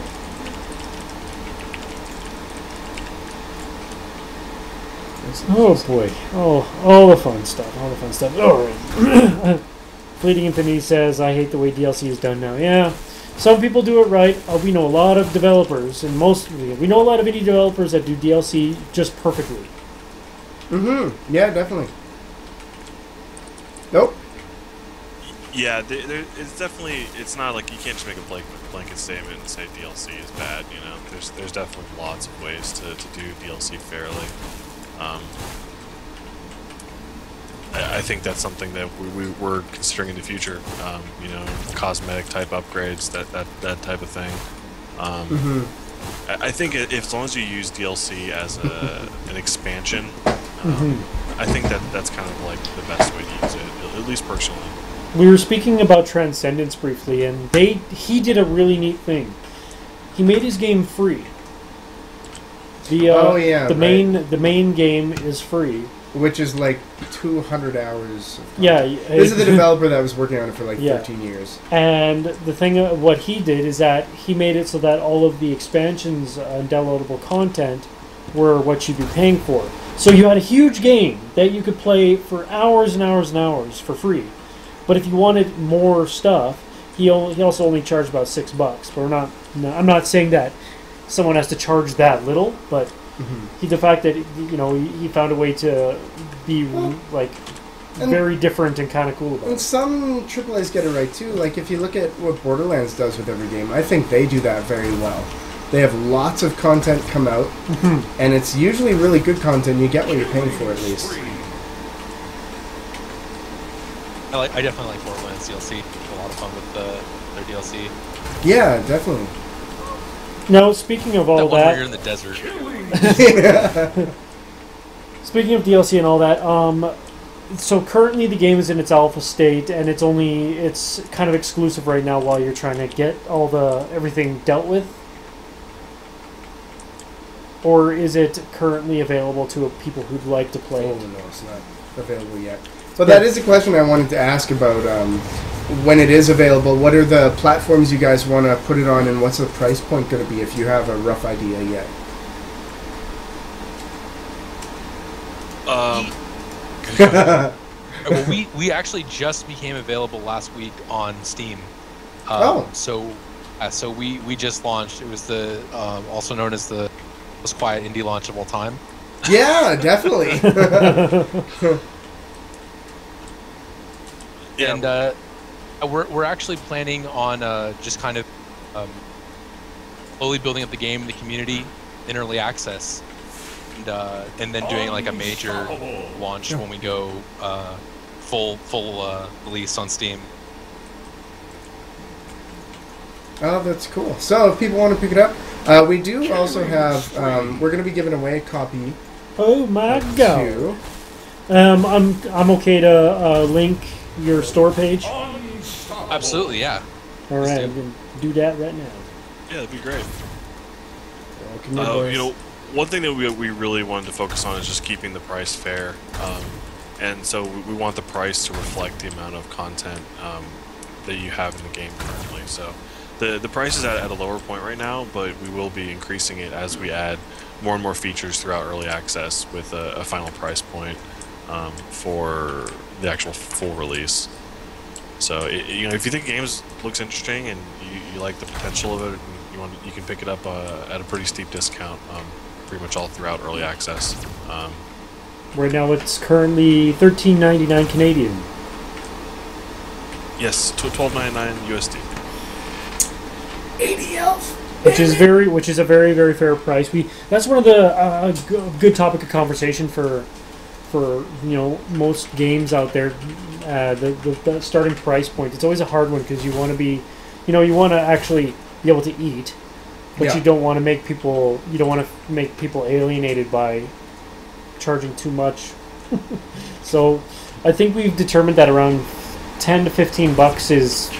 Depends on the game. Yeah, too, yeah. We've had games upwards, of what, $30. We had a good chat with the developers of See No Evil last week. Oh, you got to talk to them again, right? Yeah, and Jelly.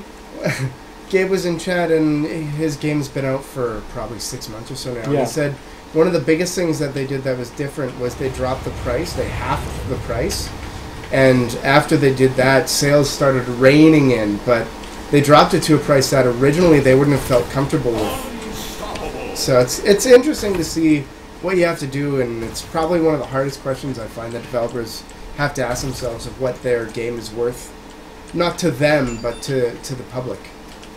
Yeah, you want it to be affordable, but you also don't want people to think that you don't value your product. I think there's a lot of developers that make that mistake where they price their game so low that people are like, this game's $1? Like, Yeah. What's wrong with this game? Why is it only $1, right? Yeah. So it's kind of like it's tough. Well, luckily, we're just a 5-person studio. We have very, very low expenses, so we actually can charge, I think, a fairly low price for the game for the amount of content you get. So I feel like we're very fortunate in that regard. We don't have investors to report to, or loans coming due or anything like that. So I think we're in a very fortunate position as far as that's concerned. The weirdest price I've ever heard for a game was, I don't know what game it was, I just heard about it. They were charging for the early access, but the game was going to be free on release. Oh. Yeah, Nosgoth did that. Yep. H1Z1's doing that, I That's believe. what, the H1Z1. Yeah. There's quite a few that do that. It was big with, like, MechWarrior Online did that, Firefall did that, where you could do the Founders Packs, right? Where you get the privilege of playing it early, so you can play it before everybody else, and that's kind of what you're paying for. Yeah, I think we would have all loved to do that, to just make things free to play. It's just there's just so much extra stuff that before I got into the game development, I was like, oh yeah, free to play. It's the obvious option a lot of time. It's a good model, especially for multiplayer games, because you get so many people. You get just so many people willing to try a game that's free. But the actual issue comes when you are on a really small team with limited resources. It's like, okay, well then we have to make a cash shop. Then we have to make the UI for all that stuff, the icons for all the things you want to buy. We have to buy all those models, have those made. It actually becomes this major undertaking to build just the infrastructure for free to play. Yeah, then you get into a bit of a slippery slope as well for the difference between freemium and pay to win. Because that's a big thing right now as well. Is that there's been games that I've been on Steam just looking at free to play games, and there's a lot of them that they were under control by indie developers and then bought off by a larger developer, and then turned an amazingly fun game into pay to win. And it just destroyed it. Like I can't give any specific examples. I probably shouldn't anyway, but yeah, we don't need to. yeah, there was one where it's been out since 2010, and then another developer came out in 2013 and turned it from free to play to microtransactions, and basically made it so that either you can grind for hours and hours and hours to get the items, or you can just be like, pay $5, get the strongest weapon. No longer a point to playing anymore, because either you're too weak to get anywhere, or you just paid to be the most powerful thing in the game. So yeah, we've had a decent amount of talks about this, and we would never do pay to win. It would be purely cosmetic, type free to play model. If we ever did do that, we would of course, anyone that bought the game, would get, they would get more than their money's worth, at least. I don't want to throw out any numbers, but we want to be fair, I mean, as long as the people that are playing the game and the players are happy, we're happy, and, pissing off your players with, greedy type stuff like that, it doesn't help anyone, or at least it doesn't help us, this game and, Omni Connection, it's our reputation, it's our, introduction to the game industry, and we will never, I'm confident saying we will never ruin that with a pay to play anything like that. And again, we don't have any investors to answer to or anything like that. We're completely 100% indie, so there's no worries about us having to sell out or anything like that to make ends meet, or yeah, last thing we need is for you guys to go mainstream. God. I hate to, I don't know. I don't want to give people the wrong impression. I understand why a lot of companies and stuff do that, but it's not something that we will ever do. Basically, I'm very confident in saying that. And that is very noble as well. We're, again, we're a tiny company. We don't have a lot of expenses. We don't have a huge amount of overhead. So we're very fortunate in that regard that we'll never be forced into something like that. We're also very aware of a lot of the mistakes that devs make, where they expand too quickly. They see a ton of success. They make $1 million, and then they hire a ton of people, and it's not sustainable, and then they kind of dig themselves into a hole. So we're trying to learn from all the mistakes that other people have made before us, and hopefully kind of take those lessons to heart and not make those same mistakes. So this is kind of sort of unrelated to the game itself, but something I like to just hear about from the developers. What's your opinion of Kickstarter? Actually, yeah, that was an interesting because conversation. that's becoming a very interesting conversation. I actually read a Gama Sutra article that kind of touched on my feelings on Kickstarter recently. But basically, Kickstarter is frustrating if you're making a game and you intend to make the game with or without Kickstarter. Because the thing about Kickstarter is a lot of people are willing to go on to Kickstarter, and I don't want to name names or anything, but this is a trend, and you guys know what I'm talking about. Yeah. Go on to Kickstarter, and they will promise the moon that we're going to have, the most incredible looting system you've ever seen, and these are its features. And the AI will be, dynamically created and will learn as you play through the game. I mean, really, they'll just promise anything as part of a Kickstarter campaign, and then when it comes time to actually make that stuff, it starts kind of disappearing. And it's frustrating to backers, and it's frustrating to other developers who are trying to make a game that they're certain they can make, basically. That's actually sorry, at IGM, that argument right there has led to a lot of people that, again, I'm not going to name names, but they think that Kickstarter is going to last about another year, maybe, for gaming, but there have just been too many people that have burnt their own gaming community that it's kind of losing its own momentum. Absolutely. Yeah, we definitely had similar thoughts. It seems like people are much more wary, as they should be, of Kickstarters now than they were before. So unfortunately, that hurts people that are honest. But it stinks to see people get ripped off. You know, it really sucks. There's two issues that I have currently with Kickstarter. Is one, the developers, non-specifically, they'll go on Kickstarter asking for X amount of money, but they won't have a product. They won't have anything to show you besides pictures or, you know, a paragraph or two of the idea that they're trying to deal with, which is really hard to buy into when you have nothing to feel. But then you also have things like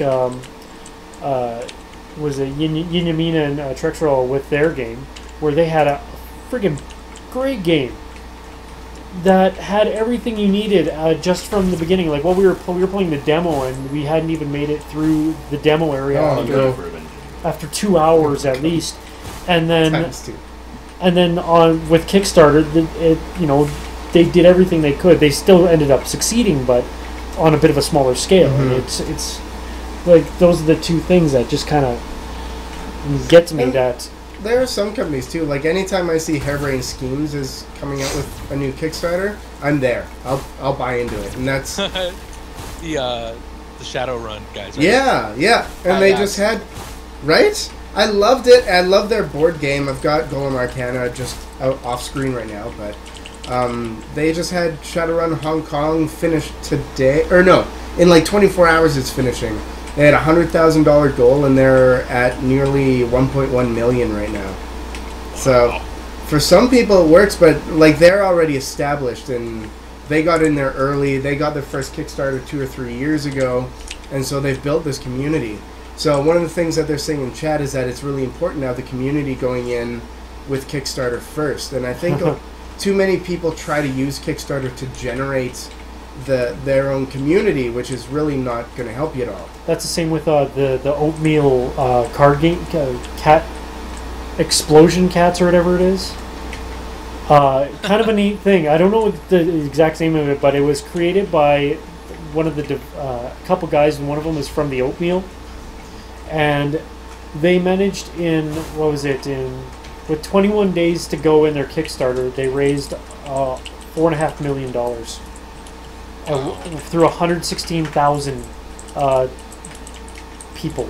Yeah, and you really need to have your community set out first. Yeah, and then you can think about doing successful Kickstarters, right? Yeah, I think that makes sense. You know, if you have the reputation, people can trust you. You have the established community. You can show them a game you've made before. Yeah, it definitely that's huge. I think for Kickstarter. And that's why I wouldn't be surprised if, you know, maybe Kickstarter doesn't totally die off, but actually just kind of is kind of, I don't know, maybe reduced a bit, and you just see devs with established names coming there with their amazing projects, you know. Yeah, like Chris Roberts, you know, perfect example, right? Like, I don't think there's anyone that's worried that Chris Roberts is going to rip people off, right? He's got an amazing reputation. He knows what he's doing. Those type of Kickstarters, crowdfunding campaigns, I think are going to continue to be successful, as they should be. You know, people love those guys. It's great to support those guys. It's great to get those guys away from the publishers, who I think can force bad decisions. Yeah, and I kind agree. of hurts the overall game design a lot. And the publishers don't get the flack that they deserve a lot of times. Like EA. They really don't. Yeah. You see people blame the devs so much, and you know, I guess in a way you could blame them because they did sign on with publishers. But you know, as we're kind of experiencing right now, there's a lot of benefits of having a publisher.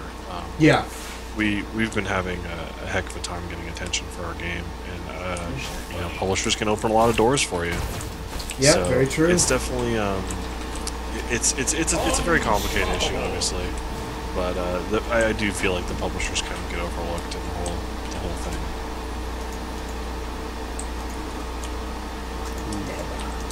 Definitely helps to have a brand going in. I mean, even if you don't have a long history as, you know, a development team, like Harebrained Schemes is a perfect example. They had a huge IP. I can't remember his name off the top of my head, but you know, the lead guy there was, you know, one of the founders of, you know, the Shadowrun like lore basically.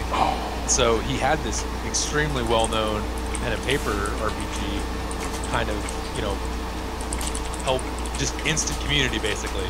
Yeah, exactly. Go in there and you've got a ton of fans of that. Yeah, same as like Star Citizen, because it's the guy that made frickin' Wing Commander of all things. Yep.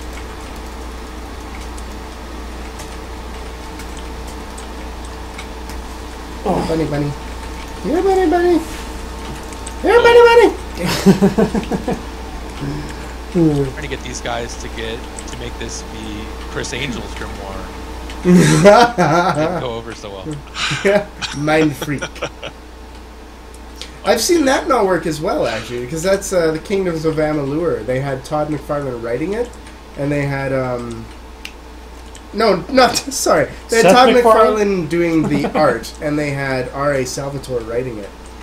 And what happened with them? They had to get a loan from the state that they were making the game in, and then they went bankrupt. So Kingdoms of Amalur is like the only game owned by the American government. Because they had to repossess the game. My God. But they had huge names working on it. Yeah, really funny one. Not funny for them, but really funny situation. That is pretty interesting. I can't even imagine.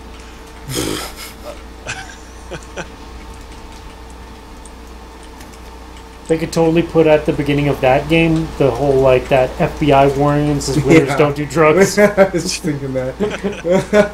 Yeah. Buddy. Oh, I thought Yeah, I wonder why the government doesn't do more.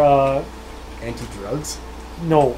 I wonder why the government doesn't actually like fund games and then like put in like advertisements for like the army or. You ever heard of America's Army? No. It's a game made by the American Army. That doesn't for sound very recruitment. fun. No, it needs to be more It's actually subliminal. not very fun. No, See I actually enjoyed the first one. Although to become a medic in that game, I had to go through an actual like a sit down meeting thing and test. Like you had to actually learn the skills that medics learn in America's Army, and then and then you had to go through a test. That and actually then if you sounds like they didn't do used it as an actual like virtual, like a simulation as opposed to a. No, it was for recruitment. Though there was one kid, MSNBC, in their infant stages, had this report of this one kid came upon a car crash and like saved the dude in the car crash. The car exploded afterward, but when they asked him like, "Where'd you learn how to do this?" He's like, "From America's Army Online." Oh wow. Yeah. Well, I mean, awesome. if it's real That's training, then Yeah. that makes sense, I guess.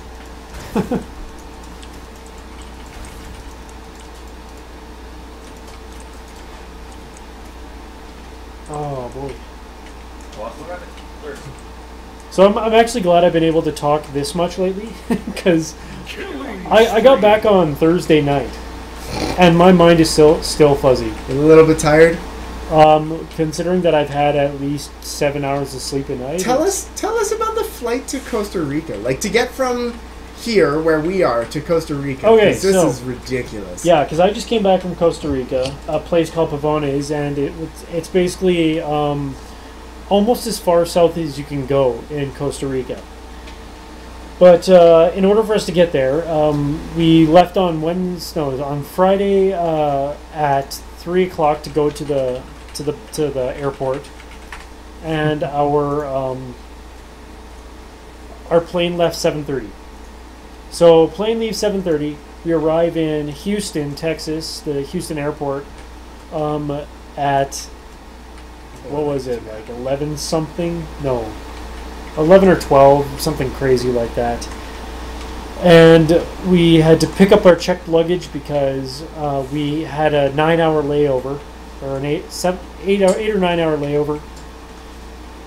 And then we learned that we were in the wrong terminal, so we had to go from Terminal A to Terminal E, which is literally about at least 3/4 of a mile to get there.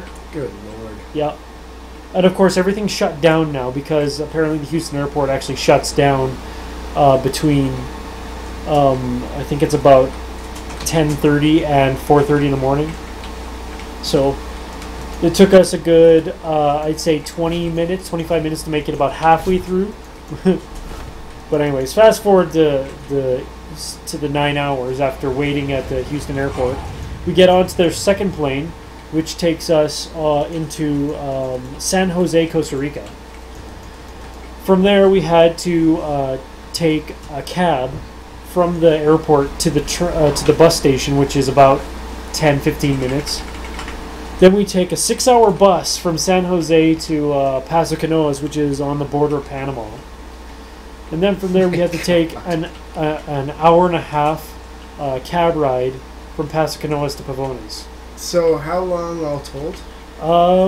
We left our house at 3 o'clock on Friday and arrived at our destination at 8:30 on Friday. Or no, sorry, Saturday. That's it. 8:30 on Saturday. So we were there for it took us about 28 hours to get there. Wow. Sure was fun though. I actually kind of have a little bit of a tan, tiny bit. You can barely see. Nice. I'm not totally pasty anymore. It's wonderful. Most nerds dream of a tan like mine. Oh boy. Trexrel, it was an hour and a half for the cab ride, but the funny thing is that we only went about, I'm pretty sure it was no more than 30 kilometers or 40 kilometers tops. Really? But the thing is that from Paso Canoas on the way to where we are, the road ends and it becomes dirt and gravel. Oh wow. So for at least 40 minutes of it, you're sitting in the back of a car, and it's like, shaking your bones apart. So that was amazing. It wasn't America, it was Costa Rica. By the way, Costa Rica gave me a brand new perspective on driving. Costa Rica is actually pretty amazing because it's basically controlled chaos for their driving. There are lanes. People occasionally use them. There are speed limits. People occasionally use them. Signals? 40 kilometers is about 25 miles. Good lord. But, yeah. Oh, there's a guy here. Hi, guy. Unstoppable. But yeah, what is it? Signals are optional, rarely used. And the most important thing that you can have while driving is your horn. Mm. And it's not like in Canada or basically anywhere in North America. The horn is meant if you're pissed off with somebody. You'll honk at them because they cut you off or they're going into your lane. But over there, what they do is that if you're going slower, you can stay going slower. People will just pass you. There's no real, lane. Slow people go in the left lane. It doesn't really matter. It's just like, if a person wants to pass you, they'll pass you. Even on a 2-lane road with no lines, they'll just pass you. And the person that they pass, there's never an angry look. There's never an issue. So it was kind of neat. While in Canada, it's completely separate. It's all angry if you're not doing exactly what is supposed to be done. Interesting. Yeah. So it made me a lot more calm as I drove to the airport to get my wife today. Considering that a guy decided that he was trying to, go lane to lane, trying to get ahead of everybody, and never got that far.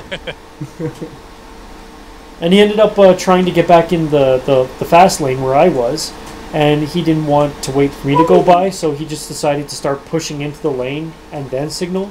So I was like, okay, I'll back off a little bit. So I just wave at him, and what he does, he rolls down his window and gives me the finger and continues to go. So Oh, what a nice guy. yeah, it's fun. New York. Wild West driving. New York could be far worse due to the congestion and cabs. But here's a fun fact for you. Calgary, where we live, has the second most expensive parking in the North America next to New York. Wow. Yep.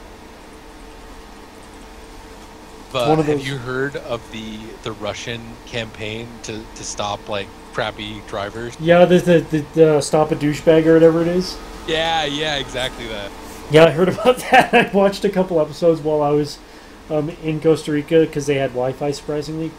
But yeah, it's just weird. Like most of them, people are driving on sidewalks, and that's when they stop them.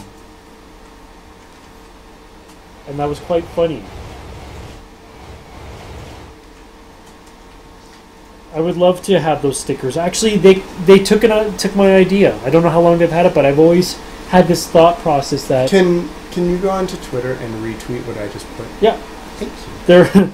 there was always this thought process that I had where I'm like, if there ever was like a bad driver or like a bad parker, then I would just want to get a really big sticker and just put it on their window and make it so that they would have to find a way to take that sticker off before they could go anywhere. And once I saw that, I'm like, oh, they took my idea, but it's so awesome to see it happen. It's pretty hilarious. Especially with how insane some of those people got.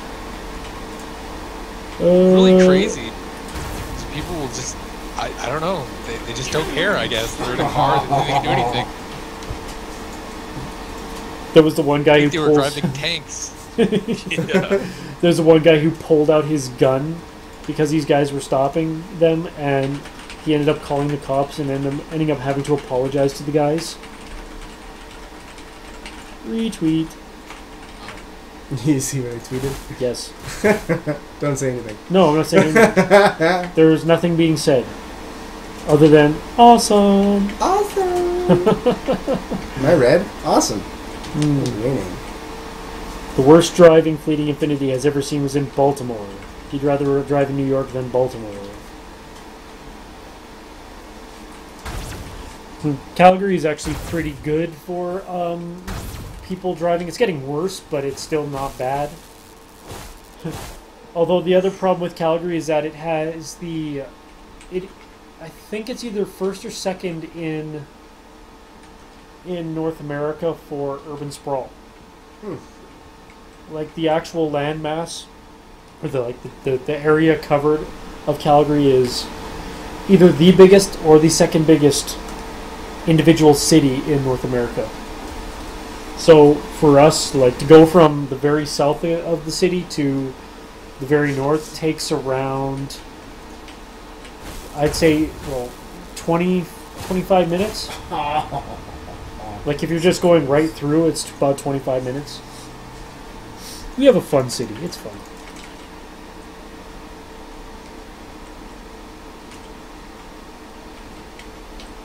Oh, I see what you did.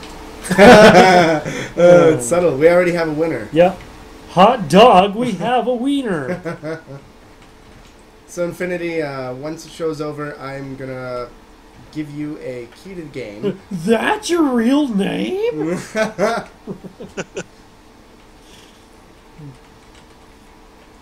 What are your thoughts of the game overall, Giant? I like it.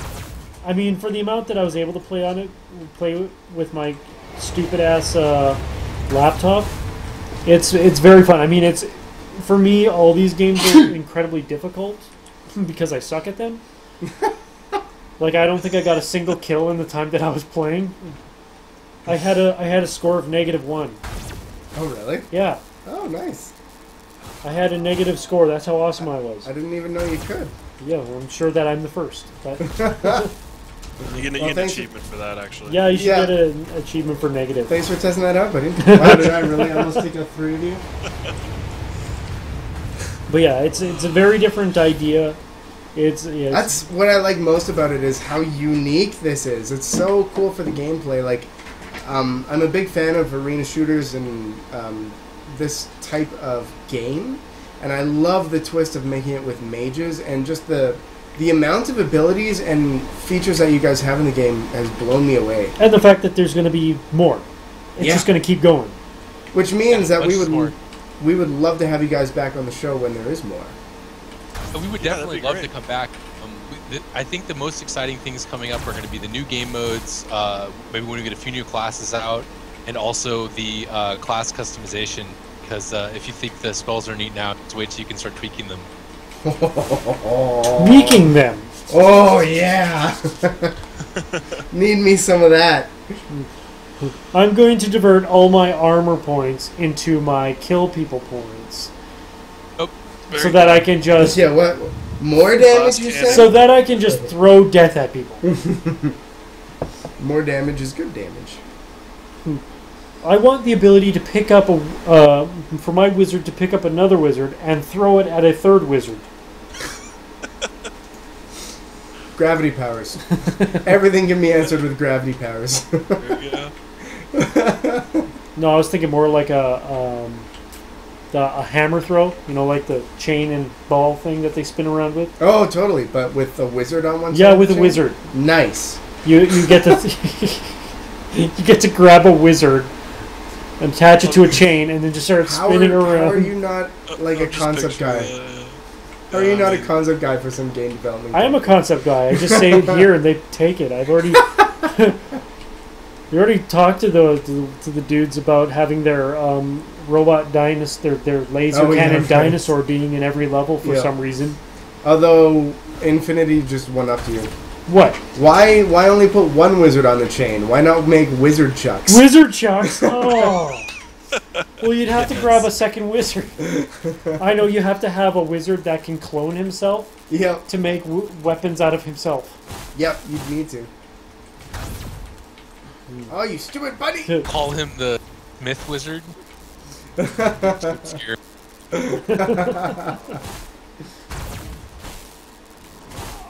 Oh, suck it! My roommate, ladies and gentlemen. Sorry, that was just really satisfying. He's spatula in game and in chat. If he ever, I don't think chat has ever worked for you once. No, it's working now. But Is it? bad. Oh, right. You have a new computer now. That's what was the problem was? It wasn't a hitbox, it was the computer? Probably. Well, his computer couldn't even take one move. We moved him in, and then his computer was like, "Eh, screw this," and it died. That makes sense. For some reason, thinking of wizard chucks made me think of chuck chucks. Where Yeah, it's I was basically thinking of, like two chains attached to another chain. Yeah, it was 8-bit theater, nuclear power. Way back in the day. Oh, snap. Then, of course, you have the woodchucks. What is the woodchucks from? I don't know. What is woodchuck chuck?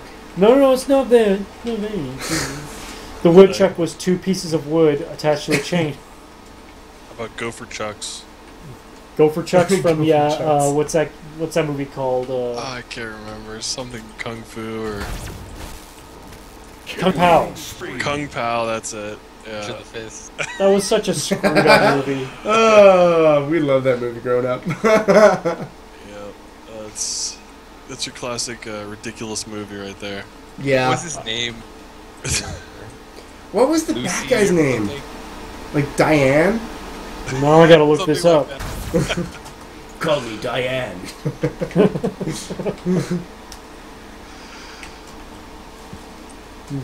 Wow, I'm this is gonna be surprised our that it last actually got 6.2 on IMDb. Speaking of what's gotten bad ratings on IMDb, have you seen 50 Shades of Grey is at like 3.5 after one day of being out? What do you expect from it? It was a horrible, horribly written book. Like, What? How are we losing? supposedly it's like a third grade level reading material. No, it's smut. It's smut. So, third grade smut. Let's see, Chosen One, Master Pain, Young Master Pain, Ling, Dying Ling, Oh boy. Wimp Low, Master Tang, Master Doe. There's a person named Woe. Father, Mother, Chew Fat Lip. Peasant Woman. Young Master's Pain, I'm Henchman. not finding anybody. It says only 5 of us. But I will single-handedly win this game. Oh, a lot of these. That's kind of funny. I totally I've already forgot. backcapped your entire base.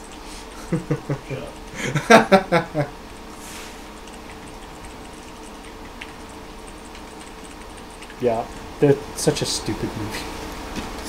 Oh, am I looking at that right now? I'm just stalling. You know what? It's 9 o'clock. I know. That's why I said this is the last match, I think. Okay. We are going to go to the last match. Who's winning? I can't see. Oh, there's 15 minutes left in it. Yeah, it's a timer or 1,500 points, so we got a bit to go here. Who's going to win? Me, obviously. What team are you on? Mine. You're on your own team? Yeah. Is there going to be FFA in this? Yes, we actually do have an FFA mode right now. If you look at our server browser, it's the servers with 8 people, or 8 max, cool. and it's just your standard deathmatch FFA type thing. Smaller versions of the larger maps, free for all. I believe it's 30 kills wins, or oh gosh, I forget the timer, but yeah, just your standard deathmatch. Oh, whoops. We actually kind of rushed to get that in at the end. Because we do have a low player population right now, so we really wanted to give people the ability to, just play with a friend, just go and kind of duel around and at least try the game out. And that's actually what we'll be adding bots to, which I think we should have at least the first version of by the end of this week. At least that's the current schedule for it. No, cool. I'll be looking forward to it. So yeah, hopefully that, again, will give people a chance to kind of try out the different spells and just, practice and figure the game out before they actually go in there and playing a live match against people. Did you? So you currently have the AI set up for it? Yeah. So I mean, obviously in this game of Conquest, there'd be more AI involved in like telling you to go capture points and whatnot. So we're just focusing on the simpler game mode for now for the bots. But we will have bots for everything eventually. I believe is the plan. But for now, it's just going to be an FFA. Did you have any difficulties programming the AI? That's Chan. Chan's our lead programmer. That's his job basically. So I don't think he's had a ton of problems. But it certainly is not an easy task. We've heard from a couple of devs that they actually have issues when it comes to the AI they have troubles making them stupid. It's very easy. Yep, it's very easy to make an AI super powerful or like easy to just like destroy, but to dumb it down is where it gets difficult. You kind of want to give people an opportunity to feel like they're outplaying the bot. 14. And it's difficult when bot wants to just shoot you perfectly every time. So, dude, that wizard is spawn camping. Yeah, you definitely can't base your bots off me then, because I'm just walking all over my roommate and Oh. Oh! Ouch! Shots fired. Oh, it is on. It's been brought in.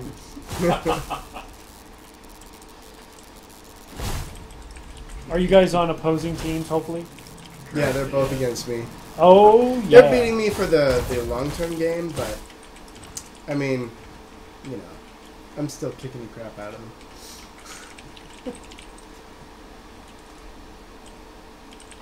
So what's the score right now? Who's winning this one? Oh, they are. Oh. That's nearly double. It sounds like you're losing then. Yeah. It's just funny because they can't beat me in an actual duel, like 2-on-1. I just keep killing them. Whoa! Whoa! Fighting words.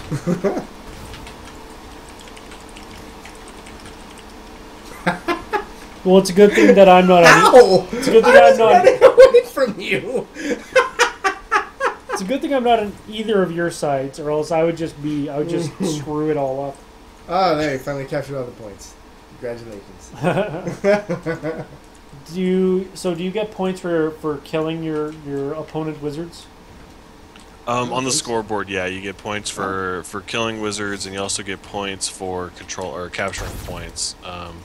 We're gonna fully rework that whole thing though. This is actually the scoreboard you're seeing there is the default UDK Unreal Tournament scoreboard that they give you. Oh, okay. Actually, we have a whole UI revamp coming. That's one of the main things that Justin's working on right now. Justin and Kyle to get in is just completely rework our UI. It's one of the weaker aspects of like people's first impressions and just the game in general. I think it's all very placeholder. It's something that I think will add a lot to the game. So the next time we see this game, it'll be even the graphics will be a lot different from what they are. Yeah, absolutely. Yes. Absolutely. Cool. If you come back in even just probably 2 weeks, I'd say, Kyle, we'll have some of that stuff in. Yeah. At least part of it. It won't be finished in 2 weeks, but Yeah. We'll have a lot of that stuff in. We have actually just posted an update recently. Check out our website or our Steam community announcements and stuff.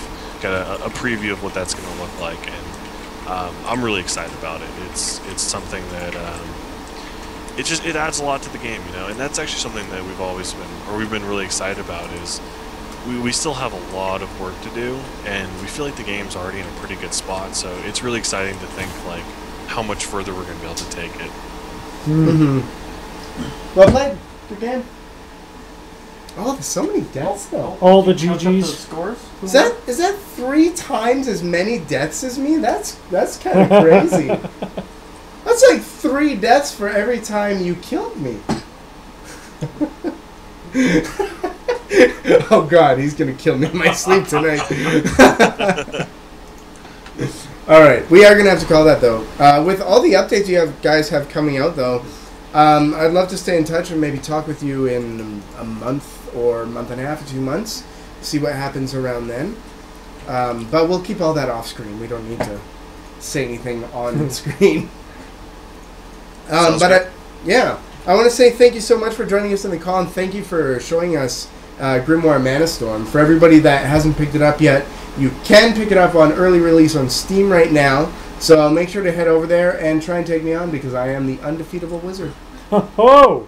Whoa! Whoa! Awesome, guys. Thanks a lot for coming out and playing. Really appreciate it, guys. Great time. All right. All right. From everybody here at Average Giants and IGM, guys, much love, and I guess we'll see y'all next time. Later. Ow.